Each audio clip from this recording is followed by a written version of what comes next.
Jadi kalau yang ngira servis itu murah gitu ya, kan ganti busi doang murah, pala bapak kau murah, susah boy. Naik ya, jadi nggak masalah, baterai aman. Di sini karena itu kita pakai 250 aja.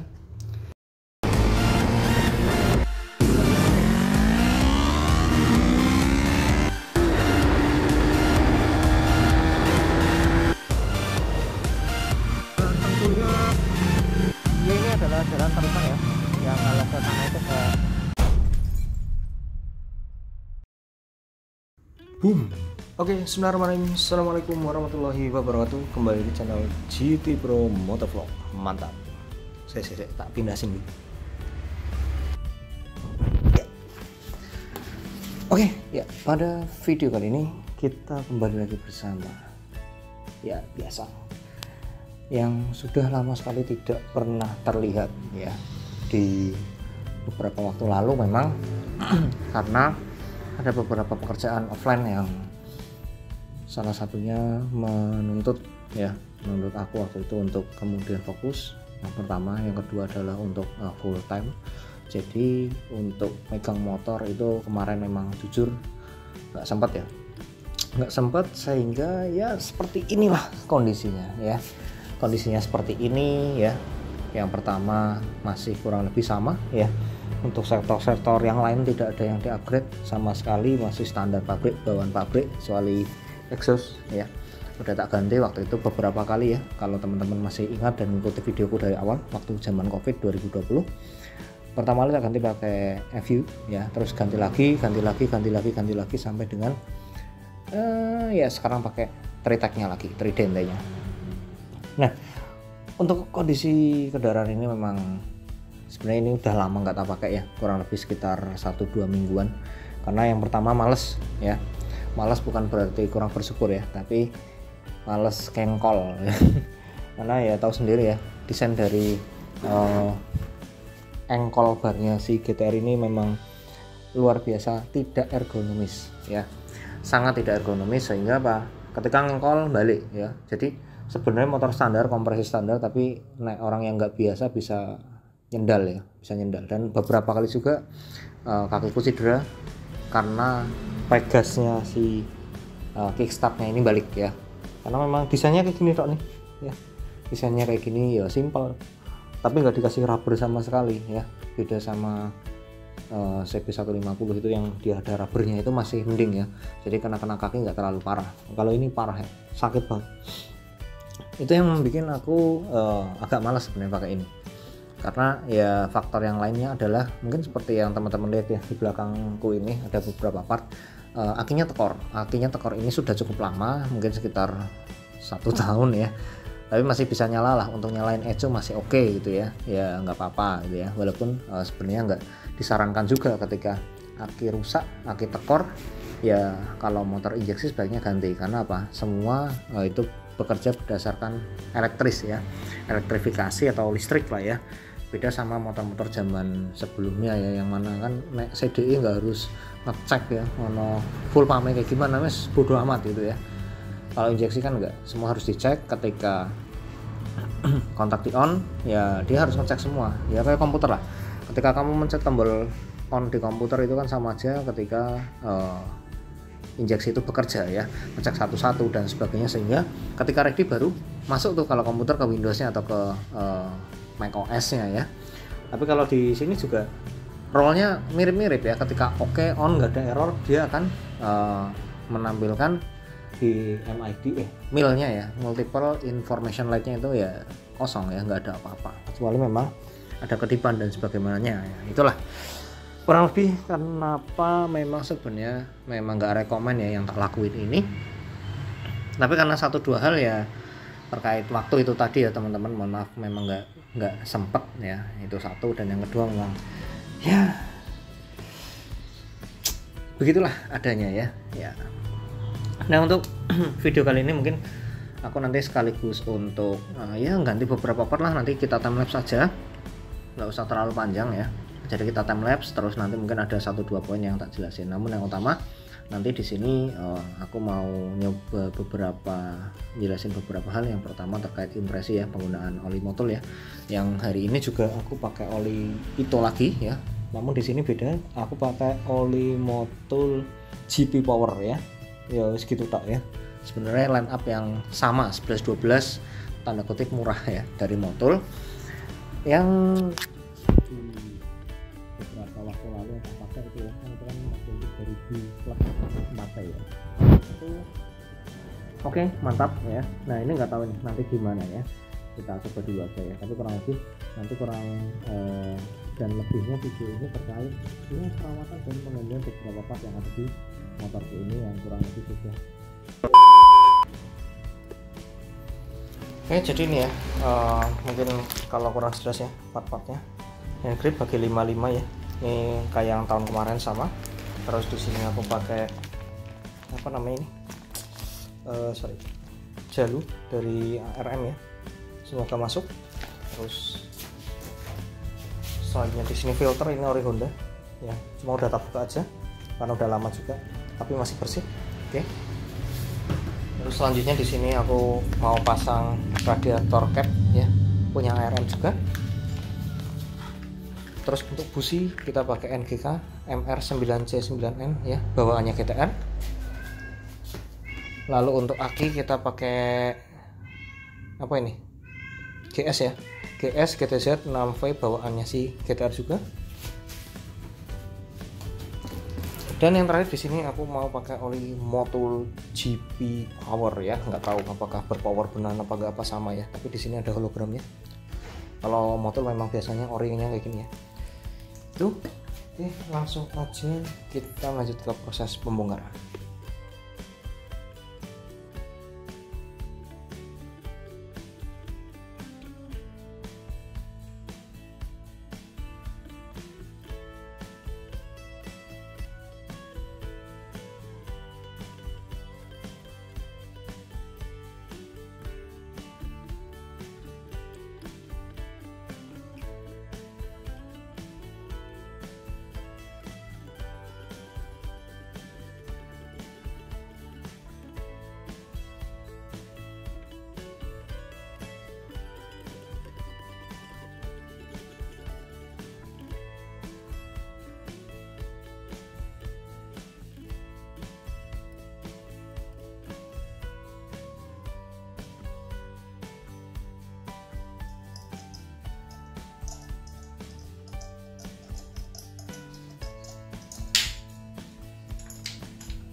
Akhirnya, gila susah bener nih. Oke, mungkin ini yang paling lama sih, kita ganti dulu pakai MR9C9N. Apakah sama? Kita buka ya. Sama guys. Oke, langsung kita pasang aja. Ternyata pakai ini percuma, saya beli 30.000 nggak guna karena dalam banget businya Honda tuh, serius. Jadi kalau yang ngira servis itu murah gitu ya, kan ganti busi doang murah, pala bapak kau murah, susah boy, serius.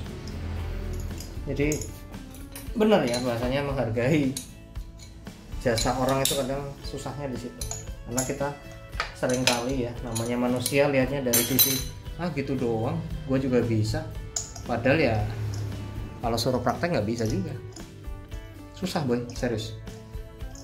Bagi orang yang seperti saya yang awam ya, tapi nek kayak bengkel mbok bandingno ya nggak bisa, tidak bisa ya, tidak fair, tidak head to head. Misalnya produk line up produk ini nggak head to head, nah kamu bandinginnya saya yang ya tule nipel karo ahas yang tule full support ya nggak head to head, tapi minimal ya di sini pengalaman. Ini langsung tak seperti aja lah ya bongkarnya, tak suan.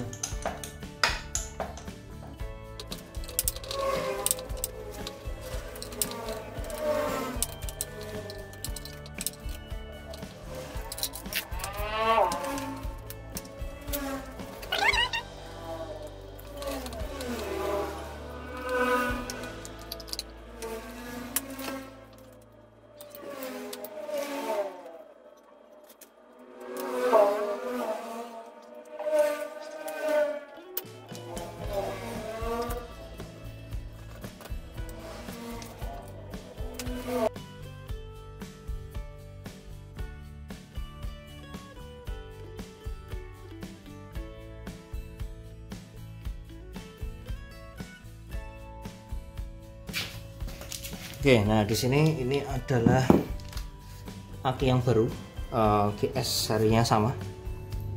Ya, ini yang lama, kelihatan ya, beda. Sekarang kita coba dulu untuk memastikan ya bahwa sebelum kita melakukan penggantian part, kita harus pastikan bahwa part yang mau diganti itu betul-betul butuh untuk dilakukan penggantian. Di sini kita akan gunakan avometer atau multimeter lah ya, sama aja. Kita gunakan yang DC. Ya, harusnya tegangannya kurang lebih berapa nih? Mana tegangan 12 volt ya di sini ya. Kita coba lihat, kita cek dulu ya pakai gelombang continue. Oh, bisa ya, bisa naik ya.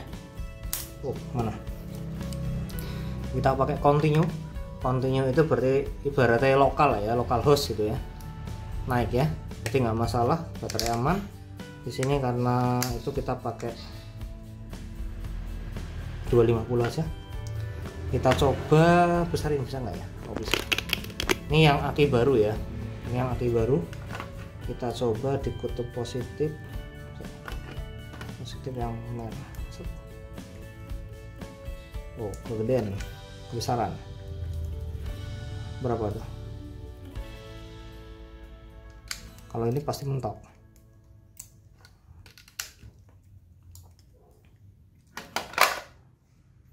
Kita tancepin ke sini, kita lihat berapa tuh, 12 ya, 12an di sini angkanya, 10 lebih sedikit. Nah kalau yang lama kita coba kita tancepin di sini, yang karatan ya, yang hitam ke sini, dia nyimpan tapi udah kurang banget, low ya, di bawah 10. Nah ini kelihatan nih, ini di bawah 10 ya.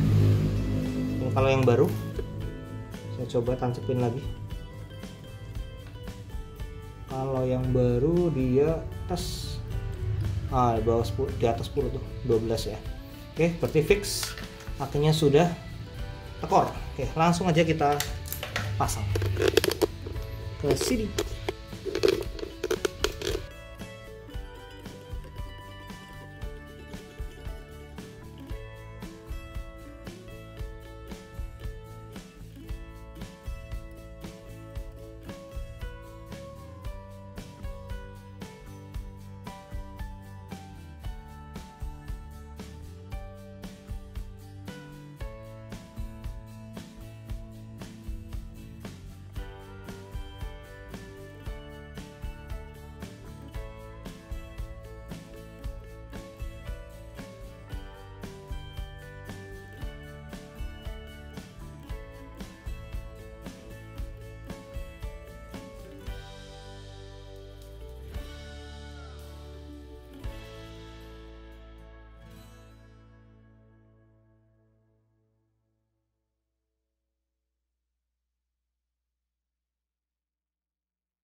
Ya, untuk motor ini sudah tak reset juga tadi ECU-nya. Sekarang kita coba kontak on. Oke, di sini kita coba pakai double starter.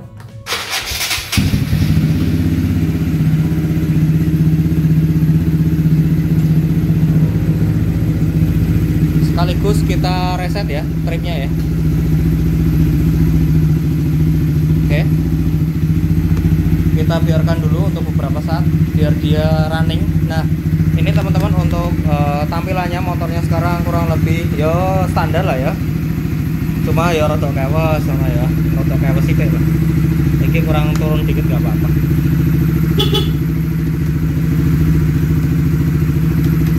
Jadi ini tadi udah tak lakukan reset ECU juga. Jadi teman-teman setiap nggak setiap sih sebenarnya, tapi kalau melakukan penggantian aki terus servis besar ya, nggak besar-besar banget, ini sebaiknya dilakukan reset ECU ya, atau kembalikan ke mode awal, karena kan mungkin ECU itu dia punya error correction ya. Error correction kalau dia ditumpuk terus akhirnya numpuk sehingga bacanya nggak akurat, makanya itu dilakukan reset ya, fungsinya seperti itu. Kita coba dulu.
Oke teman-teman, karena di sini sudah selesai dilakukan servis untuk pembersihan TB dan seperti yang tadi ada di video. Sekarang kita akan lanjut untuk proses perakitan kembali bodi-bodi dari Supra GTR 150 ini. Oke.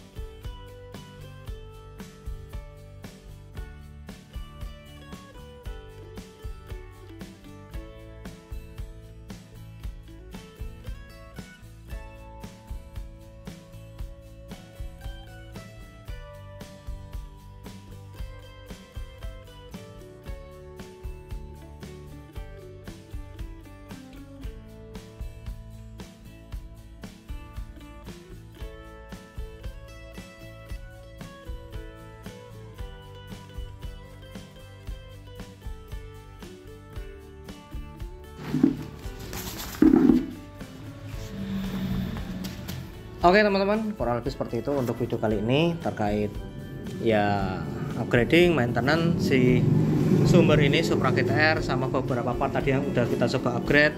Yang pertama dari hand grip ya, yang kelihatan looksnya langsung yang kita rasakan, touch yang kerasa di indera perasa kita hand grip. Ini sudah lebih nyaman daripada RCB sebelumnya walaupun serinya sama ya, HG55. Lalu untuk bar end-nya ya, apa gitu, jalunya lah ya, jalur stang bar end terlalu keren gitu ya. Jalur stangnya kita pakai dari ARM atau Arumi ya, ini sudah bagus alhamdulillah, tapi ya rada penyok dikit ya tadi jatuh. Ya namanya aluminium ya, beda sama yang bawahnya kan besi ya. Nah selanjutnya di sini Arumi juga ARM, kita pakai radiator capnya warna biru ya, karena menurutku biru itu lebih masuk ya, gold, black, blue masuk ya daripada warna yang lain menurutku ya, karena itu preferensi. Lalu tadi kita udah coba ganti busi dan sekaligus pembuktian buat teman-teman yang mau coba tanda kutip iseng ganti busi pakai di motor Supra GTR pakai yang kayak gini nggak rekomen ya, ini nggak fungsi sama sekali ya, ngunduin lah rapopo lah ya, tapi kurang lebih bisa dibilang ini nggak fungsi. Karena apa, businya GTR itu panjang banget ya. Nih kalau mau bandingin dari apa ujung headnya itu ya, nah, segini guys, jauh banget ya. Nah ini nekuknya di sini nggak bisa ya, jadi percuma kalau kamu mau berharap bisa ya pakai yang standar aja, tapi dikombinasikan pakai apa, pakai kunci sok. Aku nggak hafal ini mata kunci soknya berapa ya, ini kamu kombinasi, tapi syaratnya satu ya. Nggak tahu nih kalau bengkel-bengkel atau temen yang lain biasanya lebih pro ya, nggak tahu ya. Kalau aku tadi buka radiator dulu ya, tak lepas karena susah ya, karena GTR sama Sonic itu bener-bener dipres ya, motor bebek sport ya, underbone sport lah ya kayak gitu. Jadi ini bener-bener dipadetin sepadet-padetnya sehingga susah ya. Nah ini kurang lebih kayak gini, panjangnya segini, otomatis nggak akan masuk kalau kamu maksa pakai cara radiatornya nggak dilepas dulu ya, nggak akan masuk. Lalu tadi oli ya, kita ganti pakai motul GP Power yang alhamdulillah ya koyone sama aja ya, speknya sama 10W40 4T ya. Untuk penggunaan kurang lebih kayaknya masih sama, tapi nggak tahu nanti ya, kita coba bahas di next video aja. Lalu selanjutnya baterai atau aki kita pakai GS serine GTZ 6V ya, sama seperti versi sebelumnya, seri sebelumnya. Kenapa nggak pakai yang Motobat atau yang lain? Enggak lah, aku lebih percaya GS. Kenapa? Karena GS ini udah tak pakai kurang lebih ya, kalau sekarang kan motor ini 7 tahun ya, 6 tahun masih aman ya. Itu kan untuk ukuran baterai itu sudah sangat-sangat luar biasa ya, 6 tahun ya. Nggak tahu kalau teman-teman perawatannya mungkin lebih bagus ya, kalau ada indikator apa lah ya, nanti bisa juga nanti ke depan kita pasang di sini ya voltmeter ya, untuk melihat kondisi kesehatan baterainya, tapi itu besok ya. Sekarang sementara itu dulu. Untuk nextnya ya nantilah next aja, gampang ya, apa yang mau di-upgrade ya tergantung penggunaan. Jadi selama ini memang aku sering banget pakai gonta-ganti ya, pakai Wizz Air, kadang si Faro ya, pakai si Faro, terus kadang punya Supra Bapak ya yang 100cc itu ya. Karena jujur semakin kesini semakin kesana ya, lebih suka yang mudah ya, nggak ngopling gitu ya. Termasuk ini, kalau ini sebenarnya alasannya bukan karena nggak ngoplingnya, tapi karena itu tadi ya, malas ngengkol, karena engkolnya berat banget. Walaupun kompresinya nggak sebesar mungkin motor-motor yang sudah di bore up kayak Herek kayak gitu ya, di stroke up, tapi ini menurutku desain pedalnya ini agak kenapa nggak dibikin lebih panjang gitu ya, kayak Honda Win ya gitu ya. Salah satunya mungkin karena posisi dan ground clearance-nya ini juga cukup tinggi ya, jadinya susah juga untuk mendapatkan posisi engkol yang lebih ergonomis. Tapi untuk mesin-mesin yang sama ya, untuk CBR yang baru ataupun ya CBR yang baru kayaknya, atau Sonic ya yang baru ya, itu udah nggak dibekali sama engkolan, jadi otomatis ya akimu mati ya wassalam gitu ya. Walaupun kalau di motor ini juga pernah ya benar-benar mati, tapi masih bisa kita dorong paksa ya, kita dorong paksa masukin gigi masih bisa. Tapi ya memang sekali lagi itu nggak rekomen. Kenapa? Ya banyak inilah, salah satunya kan kita maksa ya dari posisi narik lah ya, kita nyeret kopling lah ya, itu ya bahasanya, nyeret kopling ya, kampas kopling bisa cepat habis yang pertama. Yang kedua kita ya memaksa secara nggak langsung ECU-nya ya, kita paksa untuk error correction, bahwa kondisi tegangan sekian itu benar ya, yang itu akan berimbas luar biasa teman-teman ya. Karena ada juga temanku yang sama ya kayak aku gitu ya, mas jurnal baik ya, dibiarin aja gitu ya, lama kelamaan ECU-nya itu error gitu ya. Jadi dia boros kadang hemat, udah di reset, udah di remap sama ya, tapi setelah ditelusuri lebih lanjut dibawa ke bengkel ECU ya, dia dikirim online ya, di daerah Surabaya ada itu kalau nggak salah. Itu ternyata dicek ada IC yang error. Kenapa ya, ditelusuri lebih lanjut karena ya itu tadi ya, tegangannya kurang sebenarnya, tegangannya kurang, dipaksa terus menerus modar ECU-nya. Tapi itu nggak sampai mati ya, tapi memang IC-nya udah kolaps lah, kadang mau, kadang benar, kadang enggak kayak gitu. Ya kurang lebih seperti itu teman-teman. Sekali lagi untuk video kali ini sorry tadi mungkin untuk footage-nya banyak yang tak skip, banyak tak timelapse. Karena apa? Karena ya sudah sering kan kayak bersihin throttle body, udah pernah ada di videoku yang ini ya, yang ini. Terus upgrade ini sudah pernah hand grip udah pernah ada juga. Terus apalagi, ganti busi mungkin yang belum ada ya, ganti busi, ganti oli juga sama tadi tak timelapse, tapi mungkin sedikit cerita untuk ganti busi ya, karena memang baru pertama kali ini motor ini jujur ya agak kurang nyaman untuk maintenance kayak gitu ya, penggantian busi, pengecekan filter oli. Wah bener-bener Honda itu not recommend lah, maksudnya untuk desain yang sekarang kayaknya untuk dipakai jangka panjang kayaknya kurang gitu ya. Mending kalau filter oli dipakai ditaruh di luar kayak punya Yamaha ya, punya Suzuki, itu kan malah lebih enak maintenance-nya ya. Itu yang dinamakan didesain oleh mekanik ya, bukan engineer gitu ya. Kalau engineer kan yang penting rapi, fungsi gitu, tapi ternyata susah, harus bongkar semua. Gitu aja dari video kali ini, kurang lebihnya mohon maaf. Sekali lagi terima kasih untuk teman-teman yang sudah nonton video ini. Jangan lupa like, comment, dan subscribe ke channel Cil Motor Vlog agar teman-teman dulu support terus channel ini selalu bisa dapat dan terus bagian informasi untuk teman-teman semua. Ya itu aja, sampai jumpa di vlog dan video selanjutnya. See you, bye bye. Sorry berantakan ya, kurang lahan. Boom.